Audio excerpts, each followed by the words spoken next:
I really thought I was streaming the whole time. Shit. Test test. Hey, this is Art Francisco. Uh And this is Andrew G, and I'm Andrew G, and we're starting the Marxist line again. We've been streaming for 7 minutes, but then we realized that we weren't streaming. So, yeah, we actually thought we were already on. I thought we were on like literally 10 minutes before 12. Um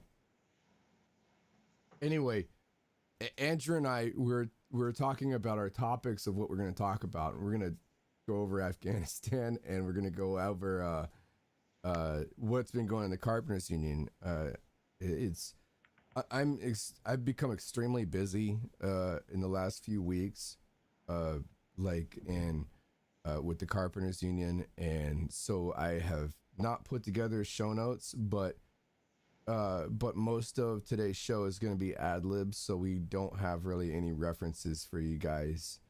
Um, so I apologize for that. That's my fault, not Andrew's.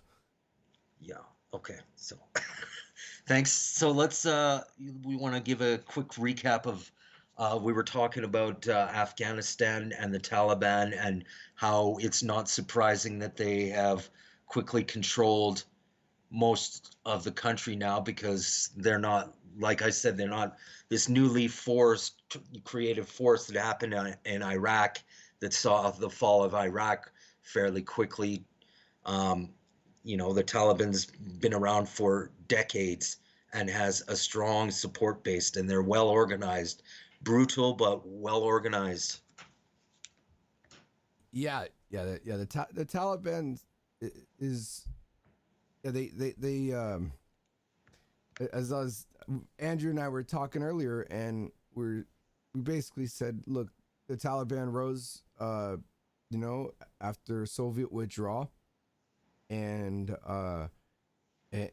with the Mujahideen, and it was it had some kind of mass basis support, whether we like to admit it or not, and just because it's barbaric and it returns to barbarism, uh, it doesn't mean that it wasn't organized or had some kind of mass basis support. And there's no way this offensive this summer would have been this successful without some kind of mass basis support Yeah, against literally every Western imperialist country on the planet.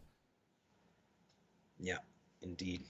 So, like, so one thing is the last 20 years, there's been a lot of like atrocities committed, right? And with by I think by every nation. Like, I mean, I've read reports from Australians committing atrocities. Americans, of course, everybody knows about. I Yeah. don't know if there's many, if you've read any about Canadians. Uh, I have read a couple yeah, reports. Yeah. and so it wouldn't surprise me if just about every imperialist nation had at least one story of an atrocity that troops have committed. And I mean, I'm even hesitant to call it a war because most of what's going on in Afghanistan, it seems more of a slaughter than a war, you know. Yeah. But the So, huh? okay, so I've been thinking about this. So, what do you think a Marxist perspective on a situation like this is? I mean, what it- I mean, do you support the withdrawal? And then if so, what's how can what position should we be taking here? Yeah, I mean, it's I mean, it's obviously descended into a, very difficult situation, but I understand. I don't know if you've seen like different people on the left, like, posting the comparisons between the evacuation of Kabul and the evacuation of Saigon. Saigon, yeah. Yeah, but I mean, I see them as completely different situations, actually, even though yeah, sure, they're both evacuations and they're both examples of of military withdrawal, um, but I mean, if you look at the forces they're withdrawing from, and Yeah, the events surrounding them, they're actually very different, and I think, uh, I think that there's like kind of a that a lot of people in the left are just yearning for some kind of victory right now, something to grab onto to give them some kind of hope that U.S. imperialism's defeated.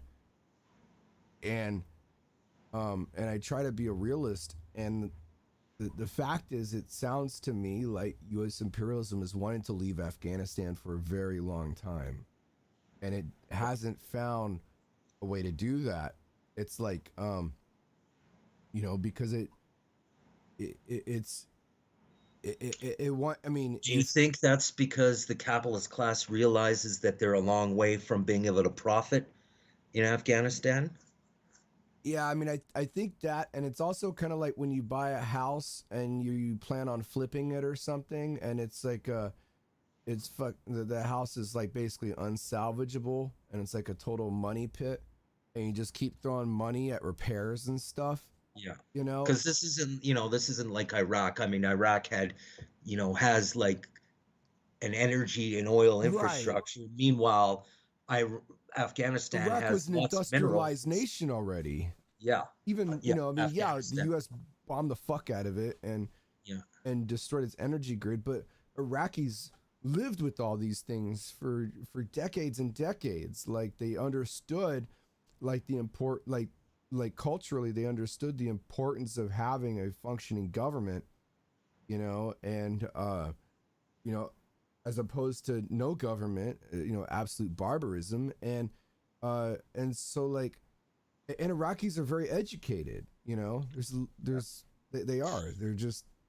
I'm not saying not. I mean, the fact is, like, the Taliban destroyed education in Afghanistan.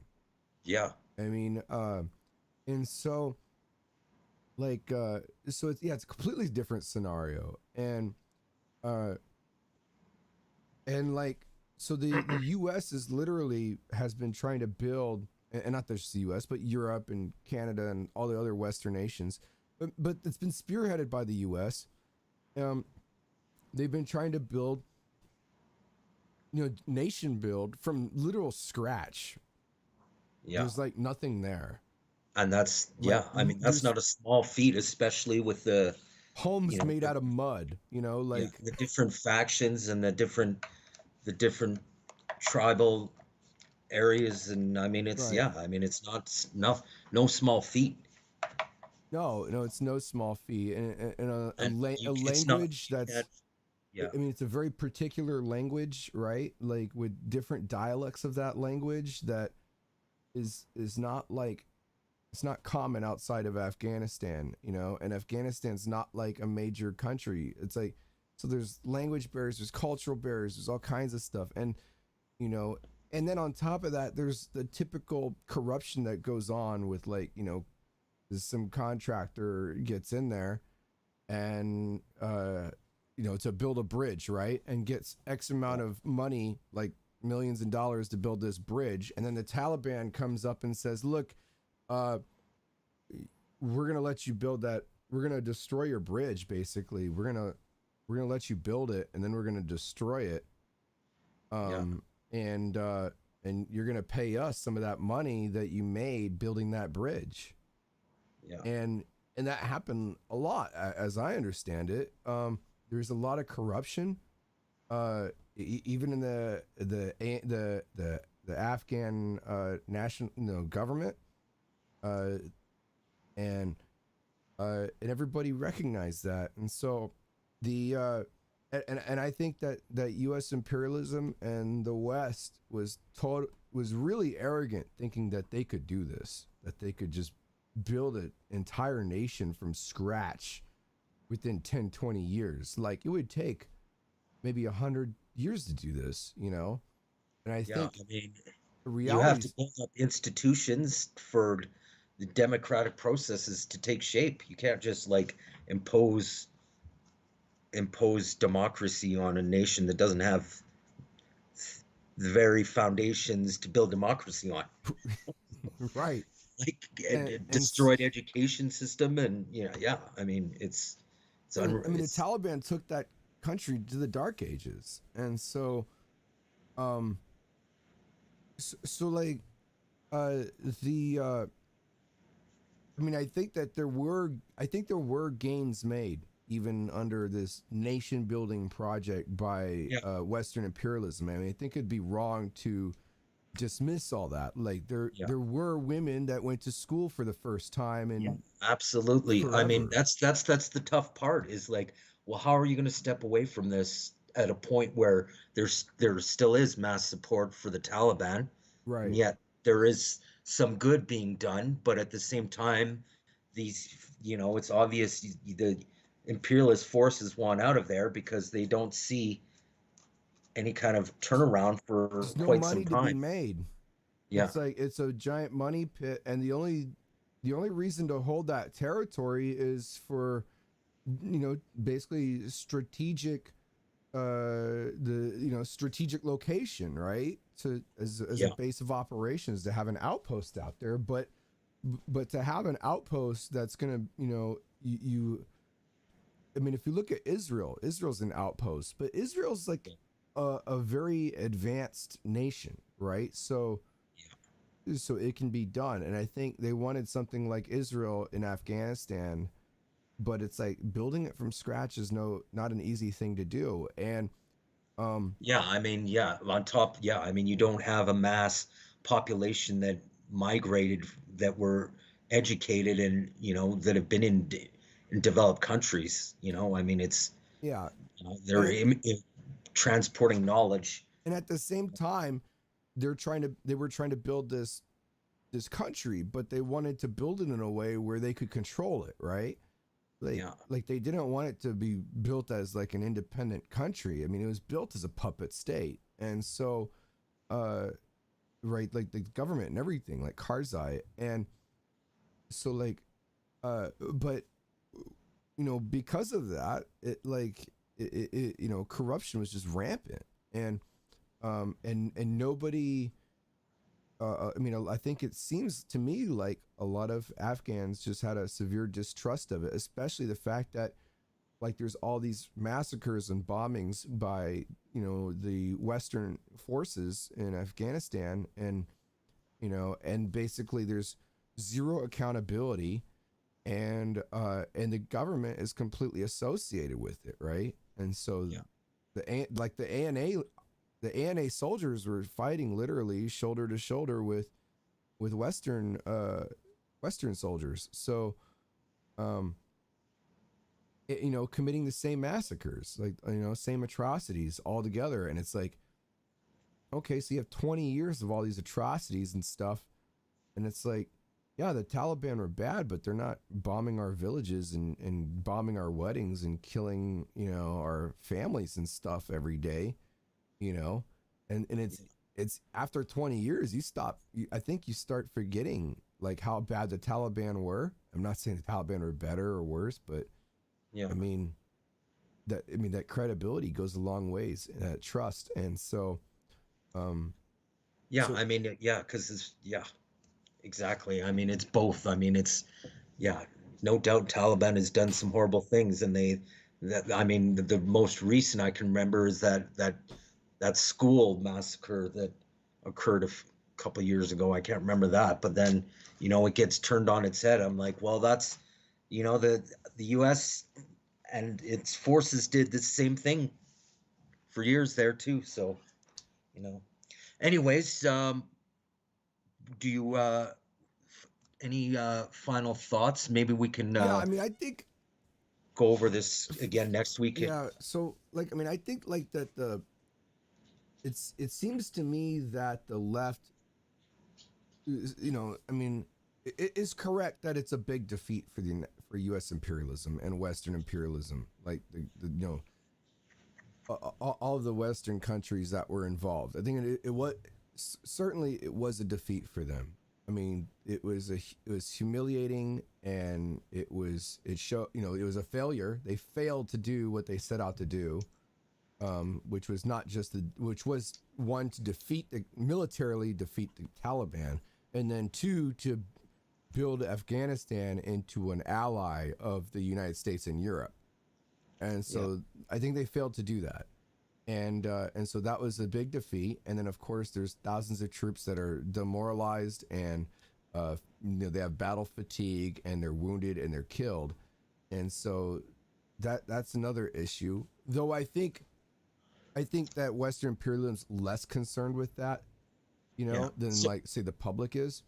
okay, so one final question on your thoughts, because I was listening to CBC here yesterday, and I mean, do you think this question was raised? Do you think the Taliban has learned, or do you think their rule is going to be more evolved, that they're gonna, you know, come to they're securing more of a position for negotiations with future government, or do you think it's just going to be the old Taliban, or do you think they've evolved a little bit and they want to have a strategic negotiated position? I think it's been 20 years, Yeah, so to say that the Taliban is the exact same thing, yeah, I don't think so. Now, to say that, I mean, it's still this, it still believes in Sharia law, right? yeah, And like whether it's become a little more moderate or not, probably a little bit, but not, I mean, not by Western standards, but yeah, by their standards, I'm sure they've moderated a little bit, and at least for the time being. But yeah, uh, I'm sure they recognize that uh, they have to take into consideration that um, when they had policy A, it resulted in Afghanistan being invaded and many of their comrades and stuff getting killed and massacred, and I doubt that they want to like poke the bear, so to speak, again. yeah, I'm sure that they're so I'm thinking I'm sure that the Taliban are probably going to end up leaning more towards something like Saudi Arabia. I mean, I don't think that they're gonna like give women's rights and stuff like that. I mean, yeah, support women's rights. I don't think they're yeah. gonna, you're But not you gonna think see they any wanted? rainbow flags in Afghanistan. No, not anytime I soon. mean, they're still gonna persecute, you know, Yeah, LGBT people and that kind of thing. Yeah, that stuff yeah, remains the same, but maybe they'll cut off a few less hands and cut off a few less heads, yeah, that kind of thing. Uh, but um, but yeah, I mean, so I do think that the Taliban has evolved, but they haven't like completely changed. It's not like I think it's still a very feudal organization, and in capitalistic organization, and uh, and like, and they'll probably cut deals with countries and stuff a little bit, in a more sophisticated way. I'm sure they've learned a whole lot from this war, yeah, and you know, but yeah, that's kind of that. And then and the other thing is, it sounds like even though I said it was a defeat for U.S. and U.S. imperialism and Western imperialism, I think it was a big victory for Russia and China. Big victory, yeah. and because Definitely any defeat for Western imperialism is usually a is a victory. big Yeah, victory for Putin and China, and like and so Russia's keeping their embassy there. They're going to keep relations with the Taliban. Maybe they'll yeah, be able to sell some weapons to the Taliban, right? Like Russia's a big arms exporter, and I'm sure the Taliban will have money to spend. I don't think the U.S. is going to be selling weapons to the Taliban. I'm sure Russia will, or China will, yeah, and like generally the Taliban are not going to be invading other countries. So like I doubt China or Russia is concerned with the Taliban expanding beyond the borders of Afghanistan. yeah. Um, I mean, they're not like they're yeah, not like Al Qaeda right. and what you call it.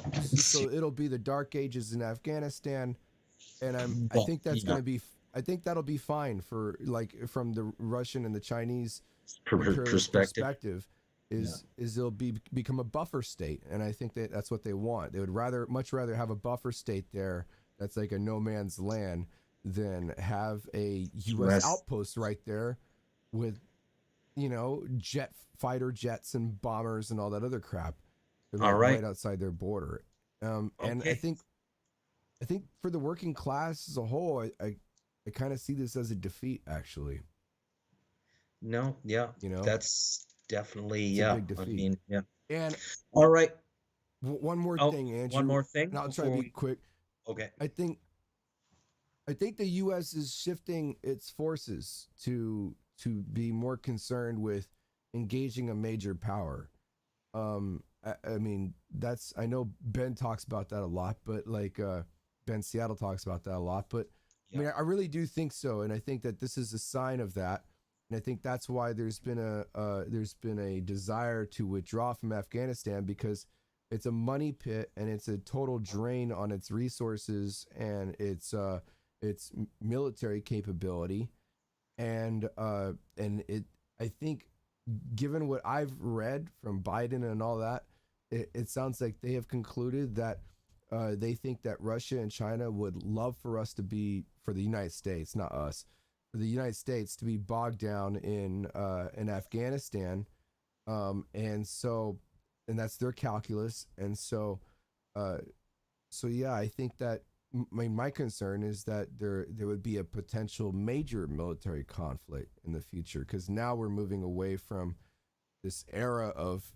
fighting ragtags and insurgents, uh, and these precision strikes and stuff.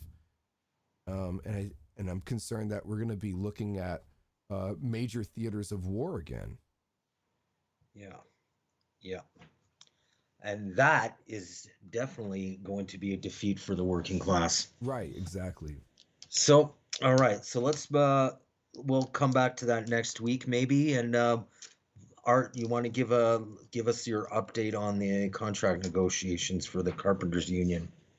Yeah. So I need to, I talked with Andrew last week, and there's a number of things that I'm limited on what I'm allowed to say, right, publicly and stuff. I mean, Yeah. my Facebook page is being watched and that kind of thing, and Yeah. so like I've been organizing with the Carpenters Union for a long time, and segueing off last week. Last week we had a number of rallies, and then this week we had two major meetings, and or two major meetings, one minor meeting, or several minor meetings. And so on Monday, I'll just go through it what we did this week. And Okay. so Sounds good. so Monday we had Local 30. Local 30 is at Renton, and that covers the King County area, which includes Seattle and Bellevue, and so the Carpenters for Seattle and Bellevue. That's like the biggest local in the Pacific Northwest 6-state region, and so we've passed a number of motions, including that we want to we want to strike the no strike agreement out of our contract. So most unions have no strike agreements, and so we wanted to get rid of that clause out of the contract.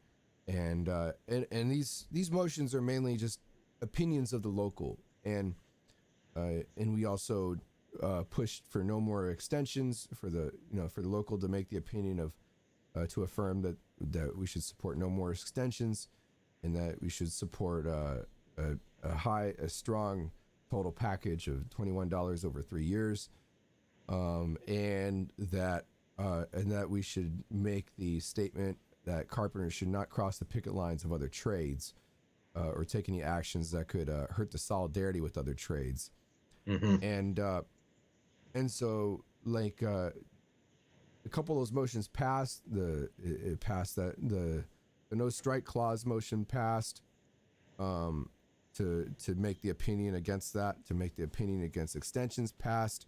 The 21 over 3, that was pushed into with an amendment to a poll. So that was a delay tactic by the council supporters, and not the opposition supporters. And then the last one about carpenters crossing picket lines, that was challenged by the council supporters as being out of order. It actually was, like, I didn't expect it to pass.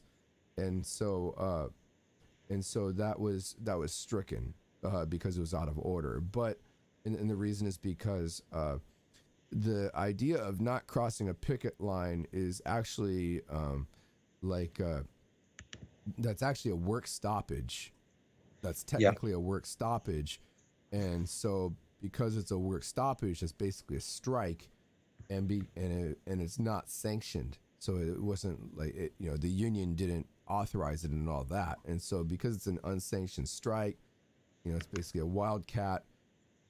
Believe it or not, that's how they see it, and so you can't tell people to wildcat. You can't, which would break the contract and it would break the Constitution, and so. But all that was revealed only after I called for that, because I wanted people to be aware that our very Constitution tells us that you can't tell carpenters not to cross picket lines, Yeah. kind of basic union stuff. And so the 30 meeting had like a lot of people there. It had 140 people there at Carpenters, and I would say like maybe 35 were probably bureaucrats. They were with the council, or they were supporters of the council, and but Evelyn, the EST got to speak, and they suspended the meeting for her to speak. Evelyn Shapiro, and so they suspended the meeting for her to speak. Question and answer period at the beginning of the meeting, and this resulted in a 2.5-hour delay because she was basically just stonewalling, which is like a filibuster, right? So she was just filibustering with this question and answer period. And how did the union receive that? How did like the people that were attending that? What did they think? well, I think they were unprepared for it. Okay. And I think that there's a lot of carpenters that don't realize like the kind of tactics that the council's gonna pull out. Like to me, I saw that as a political tactic, and I think that Evelyn's politically trained, based on how she carries herself, how she responds to questions, and that kind of thing. How she can conduct them. How she can basically take over the meeting. How she responds to hecklers and such, but yeah, I mean, I think most members did not recognize that this was basically a filibuster, that this was a stonewalling, because they suspended the meeting. Typically, when an officer is going to present something, like a report, they do it during it's Robert's Rules of Order, and so in the order of business, they do it during the officer reports. So did she have anything? Did anything surprise you that she said, or was it just? Yes.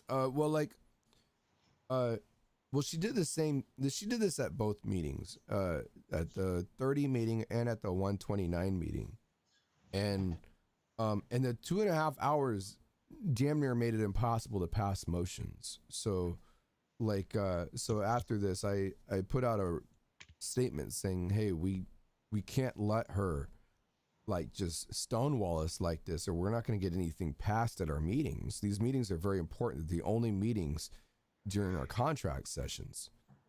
And, and so, and I'm not someone that really loves union meetings, but, No. but, at the 129, but both meetings, there was definitely a pattern of her talking points. So she had pre-planned talking points, and one of those talking points was that they were looking into having like a regionally divided contract, which I think is like a 2-tier system. So urban carpenters versus rural carpenters, basically. And so the urban carpenters would make more, and the rural carpenters would be left out.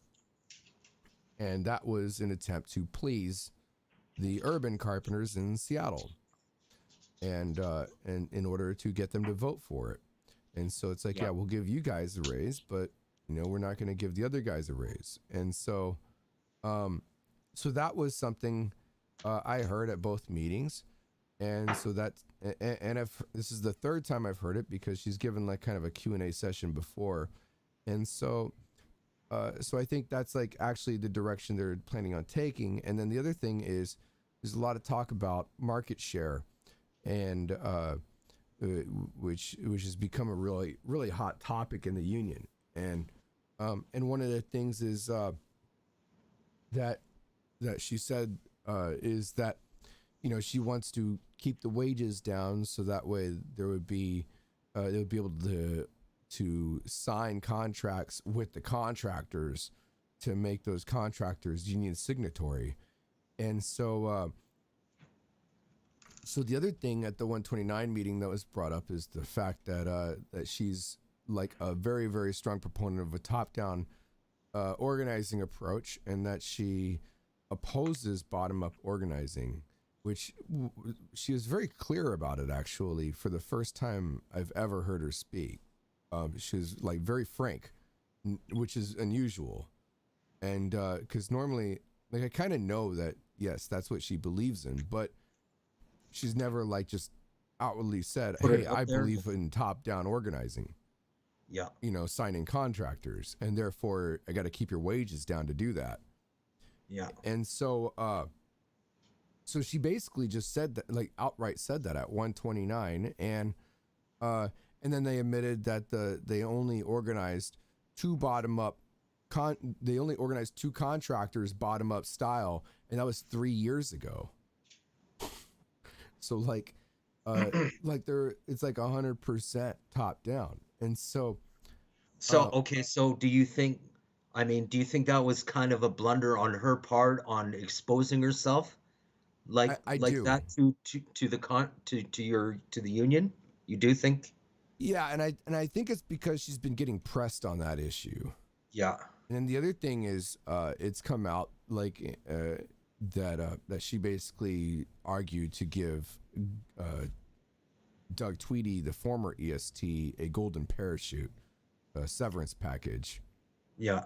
And so anyway, so the 30 meeting was really heated. A lot of stuff got passed. Nothing got passed at the 129 meeting. And then on Tuesday, we had a Microsoft rally. About 50 carpenters showed up to that. And so 50 carpenters, I think, showed up, or 50 to 75 showed up at the Microsoft rally. And which was not, it was good showing, but it wasn't the results that we think we need to pull off like a major strike or something. Because literally we had the rally right outside of Microsoft. We gave a lot of notice, and we could only pull out 50 guys. Literally all they have to do is just stay in the area and walk across the street, right? And so, I understand like a lot of guys are demoralized or whatever, but it's important to gauge these kinds of things to kind of assess your strength before you start calling for things or suggesting things. Yeah. And so, I don't think it was like a disaster. I just think that it wasn't like a strong enough showing to really escalate things that a lot, in a direction that a lot of guys want.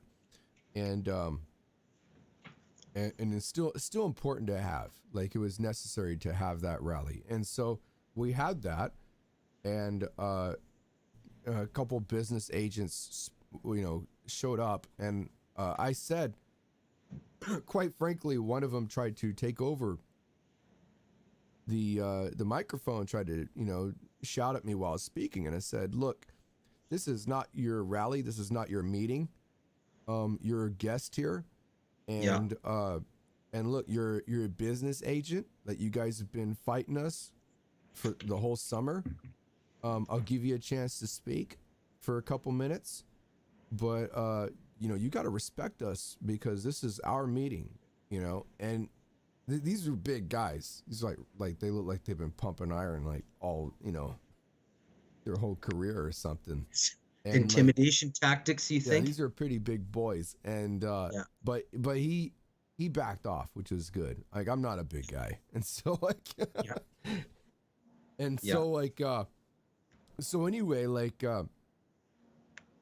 then also immediately after the 30 meeting, which was Monday, on Tuesday, I was someone from the council, well, technically not the council, but an affiliate of the council, tried to smear me, who's a friend of Evelyn. And so that person said, basically tried to reveal some of my personal records on Facebook, and which is like, was totally against our bylaws and stuff, and I didn't give her permission. It was an obvious attempt, like malicious attempt to smear me. Yeah. And so like you know, I called her out on that, and now I'm in the process of trying to figure out how I can press charges and make a complaint to Washington State Apprenticeship and Training Program. So the state has a regulatory body that regulates the apprenticeship, which she's involved in, and then also her superior. And I don't know if anything will come of this, but I mean, I just think it's important to kind of go through the motions of what you're supposed to do, and then the results we'll see. We'll we'll cross that bridge when we get there. And, all right. So what's on the agenda this weekend? When do you expect the next vote to be for when do you think a contract, there was just an extension that was passed on Friday, and the rumor is that they're talking about that regional tiered agreement, so that the Seattle would get like $1 extra than the other regions, and it sounded like they're saying $2, but then they're saying they'd remove our paid parking. So it sounds like they're actually just shifting money from paid parking into our wages, and it's just a scam. And so like it sounds like that's what they're trying to get us to vote on, which is and I'm hoping that we can. I'm thinking we're gonna have to oppose TA4, because this will be the fourth tentative agreement. And this doesn't happen very often in the entire national union, by the way. It's very difficult to vote these contracts one after another and keep this kind of momentum going. So yeah, people everywhere are looking at us and stuff on this. Like this is the first time I've ever gotten to TA4, this, like in my whole career. Like, and then last year was the first time I ever got to TA3. This is like all kind of groundbreaking stuff, like for me and for a lot of others, like that have been in way longer than me. And a lot of guys are getting antsy for a strike because they're like, look, we're on TA4. You guys won't let us strike. We obviously have the majority. And the thing is, Evelyn recognizes we have the majority. The EST does, and the council does, but they refuse rule by the majority.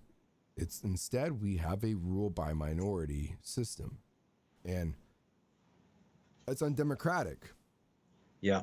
And so Friday I had a meeting. Actually, 129 this Saturday had a meeting, and they passed all their motions. So they called for the EST to resign. They called for no more. That's Evelyn Shapiro? Yes, Evelyn Shapiro to step down, and they called for. I think that's in a poll right now, so they'll go in a poll, but it's pretty much the same. And then they also called for no strike clauses and no more extensions. So they did a lot, and that was. I'm sorry, did I say 129 this Saturday? That was 90, 129. I think it was 96 mill rights. I'm sorry about that. And so I've got so much information in my head right now. And so so that was 96 that's called for that. And then the mill rights. And then on Friday before that, this past Friday, 2 days ago, me and the Peter McGuire group, we had our first formal meeting, which went pretty good, where we drafted out a program and then talked about possible courses of action that we can legally take, as well as preparing for the next meetings and rallies. Yeah. So I don't, what's it like, just quickly, like, I mean, when your last contract ran out, I mean, does it just go where, you know, like, has your last contract already ran out? Or, because I mean, I know, you know, past unions that I've been in, when it's ran out, they just rely on they just go off the old contract. Is that how it works with Yeah, the so carpenters? they've been passing extension after extension. These extensions actually extend the life of the old contract. Okay. All right. Yes, so they've been keeping it going off the extensions with very minor overlap. Yeah. And so this current extension goes to like September 2nd, but and we have yet to receive TA4, but or September 3rd, I think, and then we've yet to receive TA4, but we're expecting that'll come very soon within the week, and we're actually probably going to hold off on more rallies and just have Until, meetings until the TA4 comes out. yeah. Uh, but I think we're going to have to try to at least shut it down and shut down TA4. And I think if we shut down TA4, I think that'd be a major victory, and that might be like a big signal for a strike. We'll see. Yeah. Like, I mean, because we need the main thing we need. I think we have support. I think we have numbers of support. Like, as far as support, I think we actually have numbers. You know, but a lot of that support is kind of on the fence or has one toe in it. You know, they haven't done 100% commitment or anything. They're not showing up to all the meetings or the rallies, and so now it's just what we want is we want to start getting that support to actually start meeting us in person, Yeah. and start committing, and not, you know, and not just support through the ballot or through joining the Facebook group. Like, I mean, those are good things. We want, you know, of course, I encourage that, but like, but it's time we take next steps, and then the contract, of course, is the contract season is going to be over sooner or later. Like, it sounds like this is going to stretch into the fall, is crazy, and Yeah. but like when we start talking about like voting for officers and that kind of thing to try to start taking over some of these locals, that's gonna, you know, that's probably gonna take 2 years, because a lot of these local elections don't happen for 2 years. So we need to build our organization, make sure it's really solid before then. Yeah. So that's going to be your main focus after this? Yeah, I've got to send some emails today because Yeah. of that person that smeared me, Yeah. to get all that stuff squared away. And then I also have to get ready for there's going to be a meeting tomorrow for Local 41, the drywallers. So I have to prepare for that. I have to get all the motions. Motions already typed up. But I do have to clarify some of the details. Every motion, like if you call your local to write a letter, for example, right? You have a Yeah. motion, you say have a statement, then you say, hey, the local has to write a letter to tell these people about that statement. You need to have the letter drafted. That's what I was, you know, because everything has to be detailed out. Because if you don't, then what's going to happen is so and so who doesn't like your motion is going to be put in charge of implementing your motion. And then they're going to be like, well, he said he had to write a letter about it, but he didn't say how the letter had to be written. Yeah. All right. He said he needed a Okay. poll, but he didn't say how the poll had to be conducted. Hmm. All right. So do you have anything else to say about the update, or yeah, before, you know, and but you do think the next offer is coming this week? Yeah, I think the next offer is gonna be coming this week, probably at the end of the week, and so we've been trying to prepare, like getting have some ideas for what we might be looking at next week, Yeah. and so that way we can get our arguments prepared, because whatever the contract is presented, we need to have an idea for, you know, kind of what we need to be looking for, and then have our arguments kind of pre-planned for whatever the potential outcome is, so we can get on it right away. And then I think we'll also probably have a rally if that's the case, and see if we can get a bigger turnout with the TA. You know, so if the TA comes, and maybe we'll have a rally in you know, in accordance with that, because people are going to want answers and they're going to want to talk about it. Okay. All right. Yeah. Sounds good. I mean, final thoughts before we wrap up. I know you've got tons of stuff to do today, as you just mentioned. Final thoughts is yeah, like the there's a couple there, you know, there's been a number of leftists that have come in and out of the Carpenters Union over the years. Yeah. Like the founder and you know, in the socialist movement and stuff, but the left today is garbage. It really is.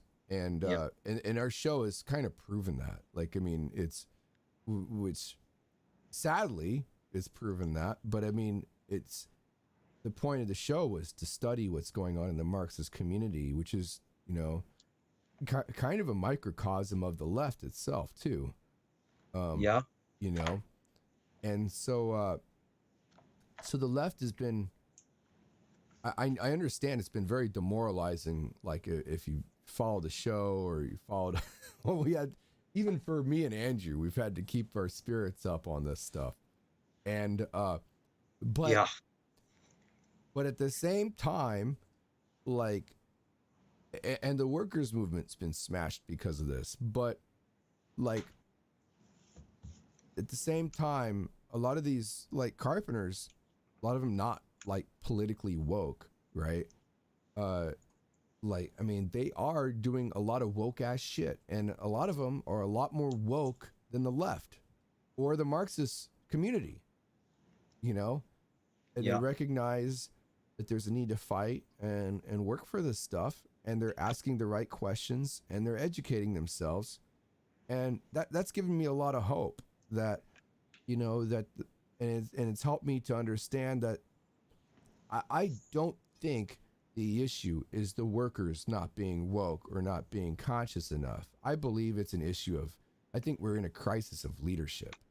And if you want the proof, I'm only one Marxist, and I've organized a lot of this stuff. I am the leader of the Peter McGuire group, you know, unanimously elected by a lot of those carpenters that a lot of leftists snub their nose at, you know, and think they're a bunch of backwards idiots. They elected me. They elected a communist to lead them. And, you know, and I could just, like, if I had a team, like an actual team of comrades, you know, of Marxists, of comrades to help me, we would be on strike already. I 100% believe it. I believe we would already have a wildcat, like, all hell would be breaking loose. But, you know, but the fact is I don't have a team. I have to build a team from scratch, just literally, you know, from people who are just learning the ropes. And which is a huge setback.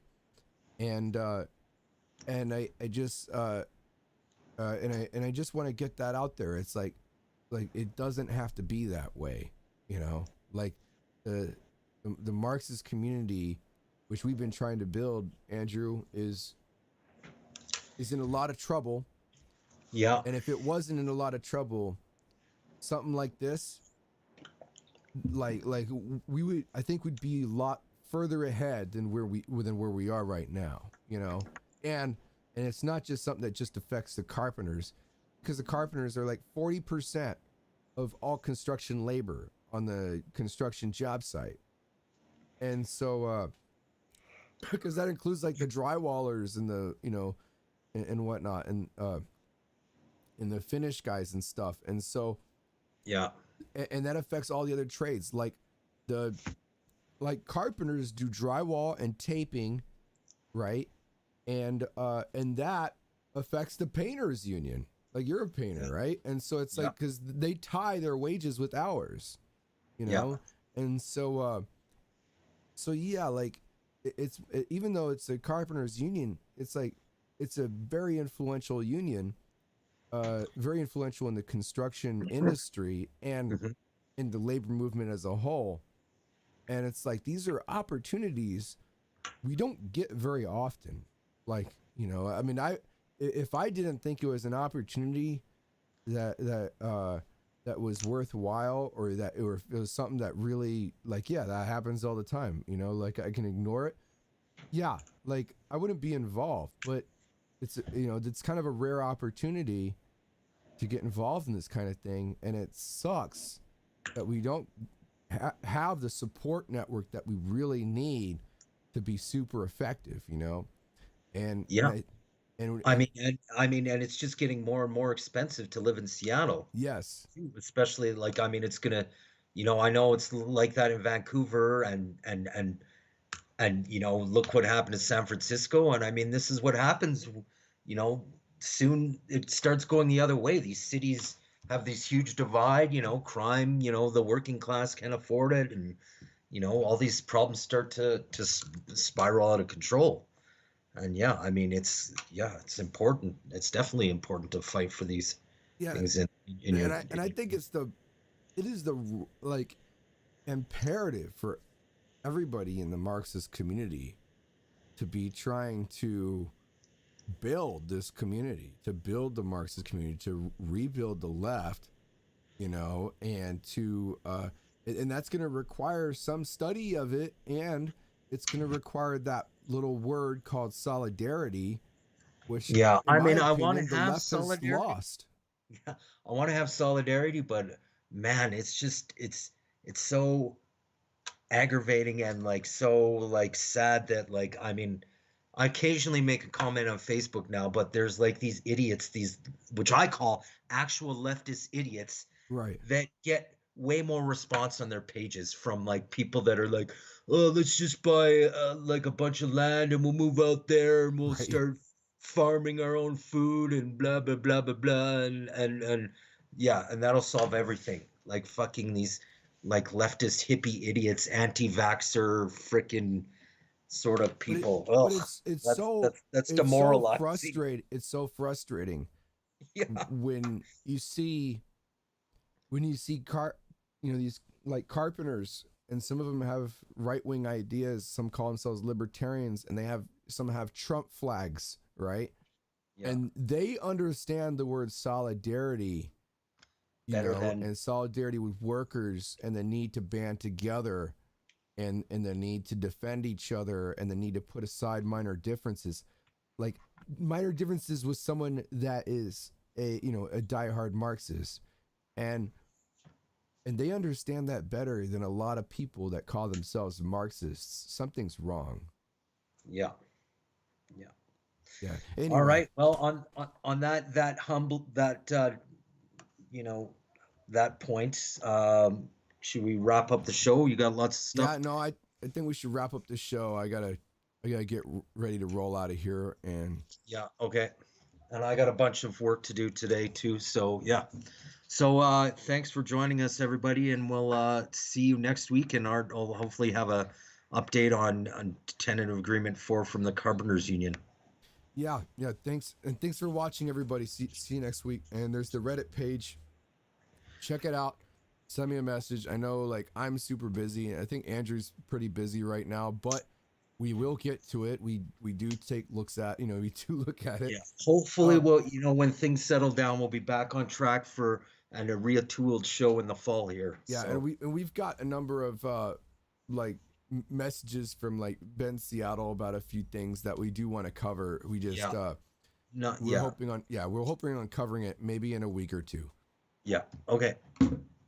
All right. See you next week, everybody. Okay.